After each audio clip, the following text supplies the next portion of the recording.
আপনি এভাবে কি দেখেন? এমন করে তাকিয়ে থাকলে আমার বুঝি লজ্জা লাগে না? আমার পিসির পইটাকে দেখেও আচ্ছা, তোমার এত লজ্জা জানতাম না তো। তাহলে আর কি? আপনার মতো লজ্জা শরম ছাড়া হবে নাকি যে সব সময় আদর আদর করব? তার মানে তুমি বলছো আমার লজ্জা শরম নেই, তাই তো? আমি আবার সেটা কখন বললাম? আছে, তবে একটু কম। তারপরও আমার দিকে তাকিয়ে আছো। তাই বললাম, কি হলো? এখনো তাকিয়ে আছেন কেন? তোমাকে দেখি জান, আমার না আইসক্রিম খেতে ইচ্ছে করছে। আচ্ছা, আপনি থাকেন, আমি আপনার জন্য আইসক্রিম নিয়ে আসি। আরে বাবা, আনতে হবে না, তোমার থেকে দিলেই হবে। কিন্তু আমারটা তো প্রায় শেষ। আমি কি তোমার হাতের আইসক্রিমটা চেয়েছি নাকি? তাহলে? তোমার ঠোঁটের কোণে যে আইসক্রিমটা লেগে আছে সেটা খেতে চেয়েছি। পিচি বউটা কিচ্ছু বোঝে না। ছি, কারো ঠোঁটে লেগে থাকা আইসক্রিম কেউ খায় নাকি? কেউ খায় কিনা জানি না, তবে আমি খাই, কারণ আমার পিচ্চি পরির ঠোঁট জোড়া অনেক মিষ্টি। তার উপর আবার এখন মিষ্টি ঠোঁটে মিষ্টি আইসক্রিম লেগে আছে। তাই মুহূর্তের সেটা কতটুকু মিষ্টি সেটা টেস্ট করে দেখতে যাচ্ছে। দুষ্টু ছেলে। এত বেশি মিষ্টি খেলে ডায়াবেটিক্স হবে।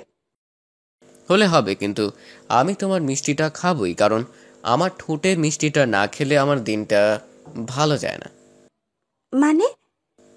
সোজা বাংলায় বলতে কি এখন আমার তোমার আদর চাই। এই না না, একদম না। এখন কিন্তু দুষ্টুমি করবেন না। আমি আইসক্রিম খাচ্ছি। আপনি এখান থেকে যান তো।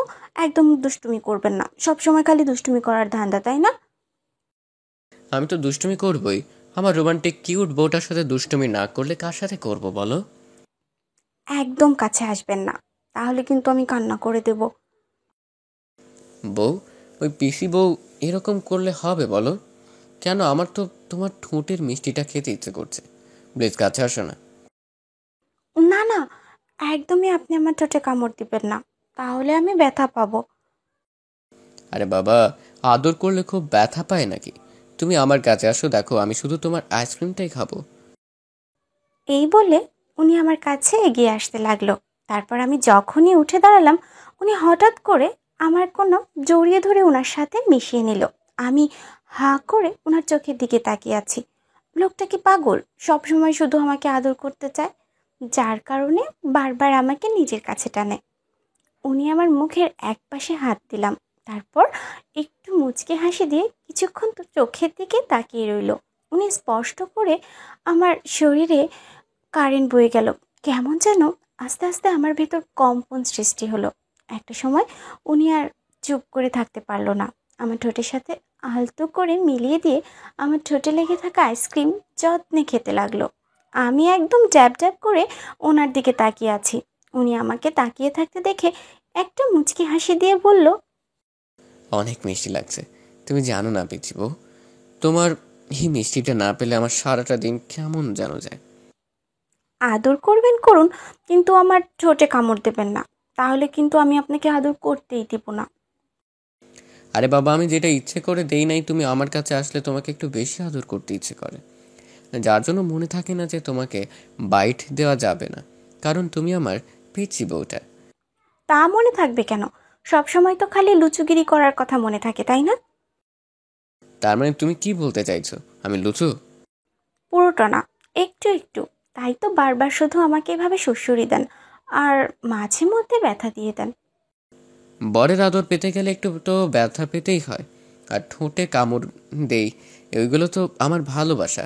তাছাড়া আমি কি ইচ্ছে করে দেই নাকি ওই ছোট ছোট বাইক লেগে যায়, কারণ না দিলে তুমি বুঝতে পারবে না কি করে আমি তোমাকে স্পর্শ করছি। এত স্পর্শ করতে হবে না। সবাই ড্যাব ড্যাব করে তাকিয়ে আছে।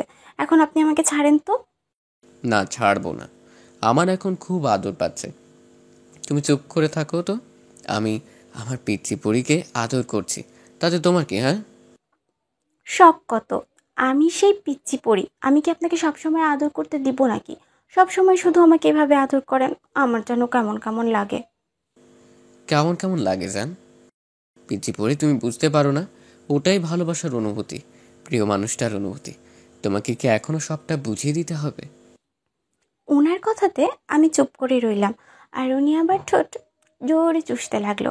তারপর একটা সময় আমার গলায় ঘাড়ে কয়েকটা কিস দিয়ে দিতে আমি আর ঠিক থাকতে পারলাম না। আমি ওনার ঠোঁট কিস করার সময় হঠাৎ করে আমি ওনার ঠোঁটে জোরে একটা কামড় দিয়ে ফেললাম। সাথে তুমি আমাকে জোর করে ছাড়িয়ে নিল আর বলতে লাগলো, হেই বউ, কামড় দিলে কেন? তুমি তো মনে হয় আমার ঠোঁটটা পুরো কেটে ফেলেছো। সরি সরি, আমি আপনাকে ব্যথা দিতে চাইনি।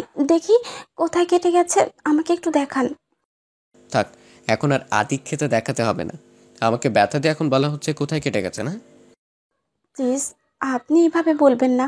আমি আপনার ঠোঁটে ব্যথা দিয়েছি, তাই আমি সেটা ঠিক করে দিব। আমার বরটার ঠোঁটে হাত দিয়ে দেখলাম ওখান থেকে রক্ত বের হচ্ছে। দেখেছো কি করেছো? এত জোরে ঠোঁটে কামড় দিয়েছো যার জন্য রক্ত বেরোচ্ছে। আমি কি ইচ্ছে করে দিয়েছি নাকি?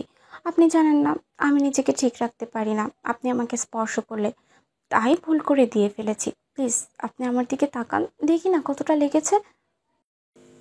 থাকা দেখা লাগবে না, কষ্টতে এখন আবার এরকম করা হচ্ছে। থাক, দেখতে হবে না। আপনি এভাবে বলছেন কেন? আমি কি ইচ্ছে করে দিয়েছি নাকি? তাছাড়া আপনি তো আমাকে ব্যথা দেন, আমি কি এমন করি নাকি? হ্যাঁ, আমার কথাটা একটু শুনেন না। তারপরও যদি আপনার রাগ না কমে, তাহলে আপনার যখন খুশি আমাকে ব্যথা দিন, আমার ঠোঁটে কামড় দিন, তাও আমি কিছু বলবো না। তারপরও প্লিজ রাগ করে থাকবেন না।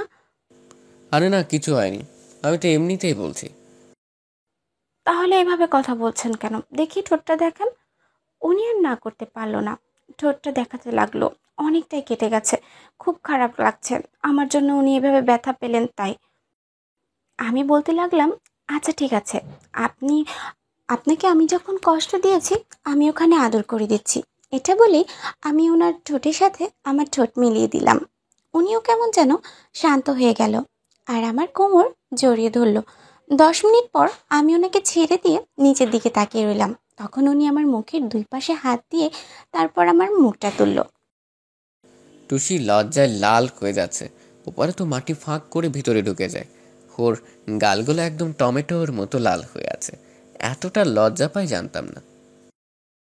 আমি আবারও কেয়ার করলাম। এবার যখনই ওর কপালে একটা কিস করতে যাব, সাথে আমাকে ছাড়িয়ে নিয়ে দৌড়ে ব্যালকনির দিকে চলে গেল। জানি না কেন জানি আজকে ওনার স্পর্শগুলো আমার খুব ভালো লাগছে। আমার আর ওনার ঠোঁটের সাথে নিজের ঠোঁটগুলো মেলাতে এত বেশি লজ্জা লাগছিল যা কাউকে বলে বোঝাতে পারবো না। তাই দৌড়ে ব্যালকনিতে চলে আসলাম আর সামনের দিকে তাকিয়ে রইলাম। লজ্জায় আজকে মরে যেতে ইচ্ছে করছে। একটু পরে উনি এসে আমার পিছনে দাঁড়ালো, আমার দুষ্টু বরটা। তারপর হঠাৎ করে আমাকে পিছন থেকে জড়িয়ে ধরে আমার শাড়ির নিচ দিয়ে পেটের উপর হাত রেখে আলতো করে স্লাইড করতে লাগলো, যার জন্য আমার শরীরের মধ্যে আবারও সেই শিরশিরে অনুভূতিটা হচ্ছে।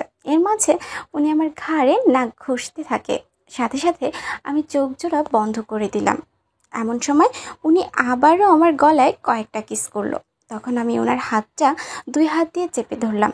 উনি আমাকে কানে কানে বলল, এত লজ্জা পেলে হবে? পরের আদরটাও তো দিতে হবে। তো লজ্জা আসে কোথা থেকে বলো তো? জানি না। জানতে হবে না, চুপ করে থাকো। আমি তোমাকে আদর করি, কেমন? আমি কথাটা বলে চুপ করে রইলাম। উনি ওনার ইচ্ছে মতো আমাকে আদর করতে লাগলো। পুষিকে দেখতে যেমন মিষ্টি তেমন ও পাগলি। তার গোলাপি এবং পাপড়ির মতো ঠোঁটগুলো দেখলে যে কেউ ঠিক থাকতে পারবে না। তাই আমিও ঠিক থাকতে না পেরে আদর করার জন্য ওর উপর ঝাঁপিয়ে পড়লাম। বিয়ের পর থেকেই ঈশান্ত শিকে প্রচণ্ড রকমের ভালোবাসে। আর ঈশান্ত স্বামীর ভালোবাসায় নিজেকে পরিপূর্ণ করে দেয়, তাই সবসময় ওর ডাকে সাড়া দেয়। তো ঈশানুষীকে অনেক আদর করে দিতে লাগলো। একটা সময় আর থাকতে না পেরে সামনের দিকে ঘুরে তারপর ওকে খুব শক্ত করে জড়িয়ে ধরলো। ও বুঝতে পারলো অনেকটাই উত্তেজিত হয়ে গেছে, তাই নিজে ওকে ছাড়িয়ে নিয়ে তারপর ওর মুখটা তুলে ধরলো আর দেখলো মুখ লাল হয়ে আছে। খুশির মুখটা এখনো লাল হয়ে আছে। ঈশান কিছু করার আগে ঈশান্ত সে আবারও ওর বুকে মুখ লুকালো। ঈশান একটা হাসি দিয়ে বলল, পিসি বউ, এই পিসি বউ, তাকাও আমার দিকে। এত লজ্জা পেলে হয় বলো? আদর করতে দিবেন আমাকে? জানি না কেন এত লজ্জা লাগে, তবে আপনার কাছে আসলে আমার আরো বেশি লজ্জা করে। যখন আপনি আদর করেন তখন খুব বেশি লজ্জা লাগে। আর এই কথাগুলো বলে আপনি আমার লজ্জা আরও বাড়িয়ে দেন। আপনি খুব দুষ্টু একটা ছেলে। দুষ্ট ছেলে যখন, তাহলে দুষ্টামিটা করেই ফেলি। মানে? এত মানে বুঝতে হবে না। উনি কথাটা বলে আমাকে কোলে তুলে নিল। তারপর বাকিটা ইতিহাস। এইটুকুন আর ইতিহাস হয়ে থাক। আপনারা সতর্ক হয়ে কাজ করবেন। যতদূর শুনেছেন আজ এই পর্যন্তই। আবার পরবর্তী ভিডিও দেখার জন্য সবাই প্রস্তুত থাকুন।